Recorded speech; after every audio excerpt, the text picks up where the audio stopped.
എനിക്ക് വേണ്ടി ചൊവ്വ വെള്ളി ദിവസങ്ങളിൽ ഒരു നേരം എടുത്ത് എന്റെ അമ്മ കൊന്ന ചൊല്ലി പ്രാർത്ഥിക്കുക. എന്റെ മൂത്ത മകന്, ഞാൻ എന്റെ വീട്ടിലെ മൂത്തയാളാ, മൂത്ത മകന് ദൈവമേ നീ അറിഞ്ഞൊരു കഴിവ് കൊടുക്കണമേ, കൊന്ന ചൊല്ലി പ്രാർത്ഥിക്കാൻ തുടങ്ങി. വീണ്ടും പ്രാർത്ഥിച്ചു. അവൻ സ്കൂളിൽ പഠിപ്പിച്ചുകൊണ്ടിരുന്നപ്പോ അവനെ കുറിച്ച് അധ്യാപകർ പറഞ്ഞതും കഴിവില്ലെന്നാണ്. സെമിനാരിൽ ചെന്നപ്പോ ഇതാ അച്ഛന്മാരും പറയുന്നു കഴിവില്ലെന്ന്. അവനൊരു കഴിവ് കൊടുക്കണമേ എന്ന്.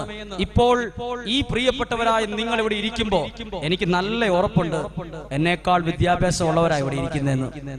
എനിക്ക് നല്ല ഉറപ്പുണ്ട്. ഞാൻ ദൈവവചനം പറയുമ്പോൾ എനിക്കറിയാം ഇവിടെ ഇരിക്കുന്ന അച്ഛനും ഇവിടെ ഇരിക്കുന്ന വൈദികർക്കും ഇവിടെയുള്ളവർക്കൊക്കെ എന്നേക്കാൾ എഡ്യൂക്കേഷൻ ക്വാളിറ്റിയും കഴിവുള്ളവരാണെന്ന്. എന്റെ പേരെഴുതിയിട്ട് അപ്പുറത്തൊരു ഫുൾ സ്റ്റോപ്പ് ഇടാനുള്ള യോഗ്യത എനിക്കുള്ളൂ. പേരെഴുതിയിട്ട് ഫുൾ സ്റ്റോപ്പ്, അവിടെ MHD PhD PG degree doctorate ഒന്നും ഇടാനില്ല.